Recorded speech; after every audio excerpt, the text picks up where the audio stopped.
Welcome to our channel today.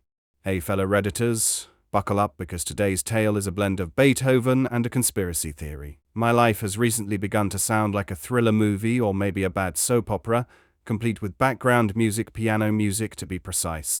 For some context, my son has been taking piano lessons every week. Pretty standard stuff, right? But here's where things take a turn. The piano teacher, let's call him Mr. Sonata, conveniently happens to be my wife's newfound confidant. They seem to be hitting the right notes together, if you catch my drift. After my son's lessons, I've noticed they've been spending a good chunk of time at Mr. Sonata's house.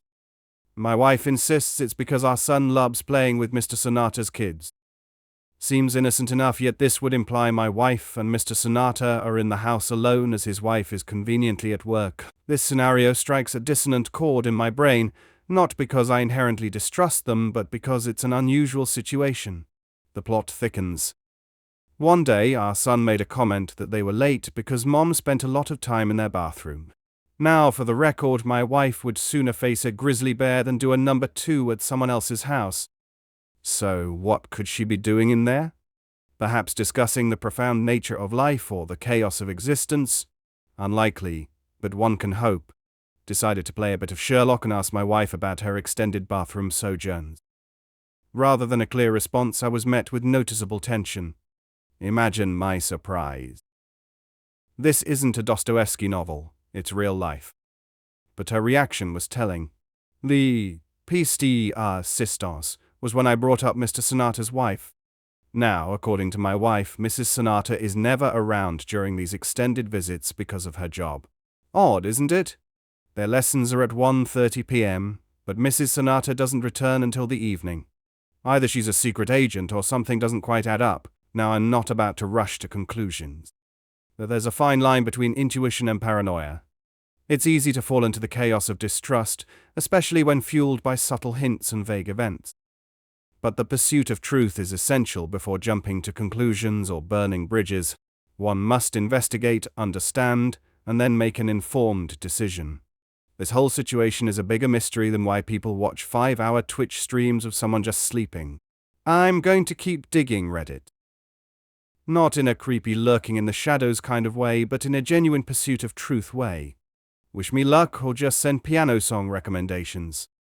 Either works. Here is his first update. Hey Reddit, remember me?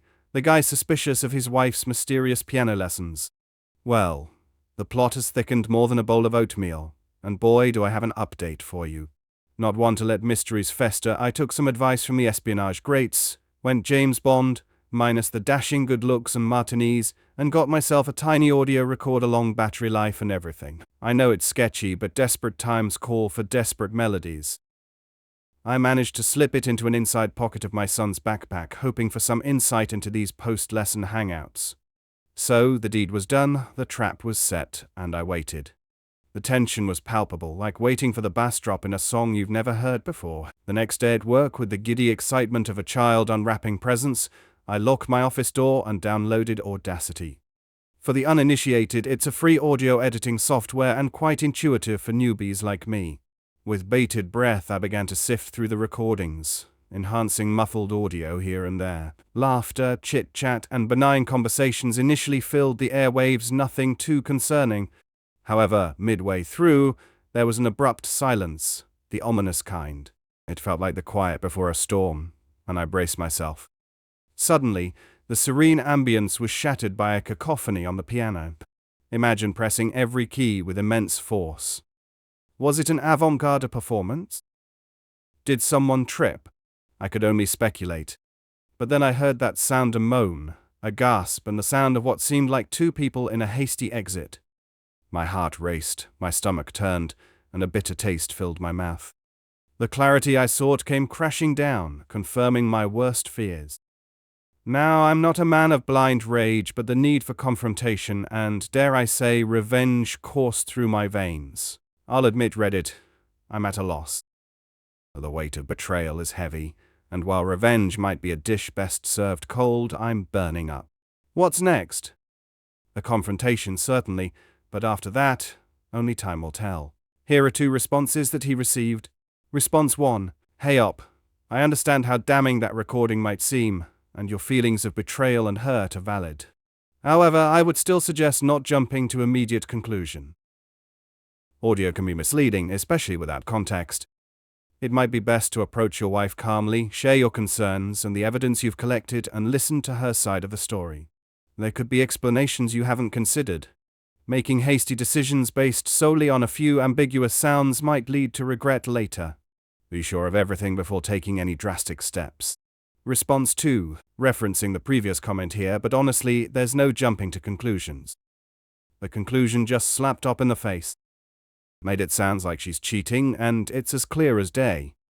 If I were in your shoes, I'd be getting ready to drop her like a sack of rotten potatoes. Prolong the agony, confront her, get to the truth, and think about what's best for you and your son. You deserve better. Here's his final update. Hey Reddit, it's me again, back with the final act of this heart-wrenching concerto. If you thought the previous acts were a roller coaster, hold on tight because this one's a plunge. Upon hearing the audio, I had an insatiable urge to validate the authenticity of the evidence. But I wanted to do it in a way that would also exact some much-deserved revenge. So, I bottled up my fury and waited an entire week until the day of my son's next piano lesson. The day had finally come. The piano teacher's wife, Mrs. Sonata, was my target. I left work in a flurry, driven by emotion, and marched into her office at the school district. I was met with a combination of confusion and hostility, as she looked me up and down, perhaps sizing up my intentions. Tentatively, I broached the topic of our spouses' meetings. At first, she seemed in denial, with emotions ranging from disbelief to sadness. I persisted, urging her to hear the recording, promising clarity. After a tearful listen, the sorrow swiftly transformed into a fierce rage.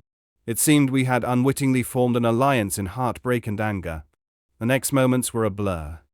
We found ourselves driving to her house, intending to confront our cheating spouses in what I can only describe as a joint mission of fury. The house greeted us with eerie silence, broken only by the innocent laughter of kids playing outside. As we ventured further in, unmistakable sounds reached our ears, sounds that shattered any lingering hopes of innocence. Bursting into the master bedroom, the scene before us was one of sheer guilt. There they were, our spouses, naked, startled, and scrambling for cover.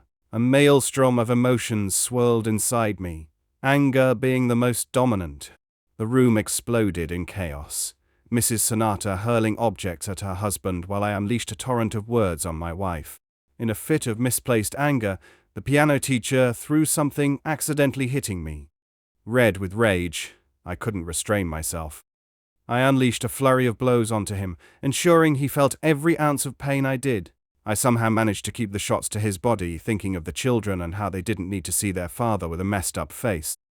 So I kept his trauma hidden, mainly in his ribcage. Amidst the chaos, I took a moment to capture a few pictures, potential evidence for future battles. Taking control, I ordered my wife to dress and to get her ass home. I went outside and surprised my son, telling him of an impromptu visit to his grandma's. He was excited. On the way there, I also told him that Mr. Sonata was not going to be giving him lessons anymore. He was sad for a moment because he truly loved playing with his children, but that sadness washed away quickly with a slice of Grandma's freshly baked apple pie. Returning home, the atmosphere was tense. My wife's pleas echoed through the house, but they fell on deaf ears. She cried. She pleaded. She apologized.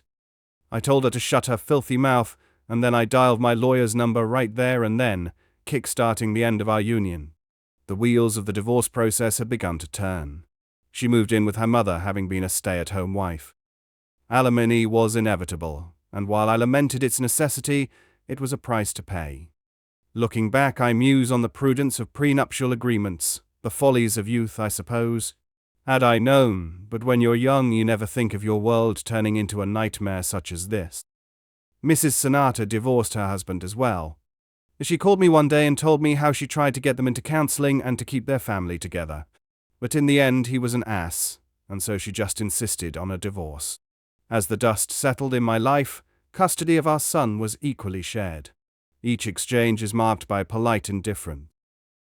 The woman I once loved was now completely foreign to me, making me question if I ever really knew her at all. This painful journey has reshaped my perspectives on love and trust.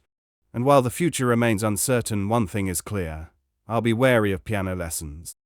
Well, there you have it, folks. Another marriage went down in the flames of infidelity. I guess he handled that pretty well. Paying alimony to someone who knowingly and willingly destroyed the marriage seemed so unfair.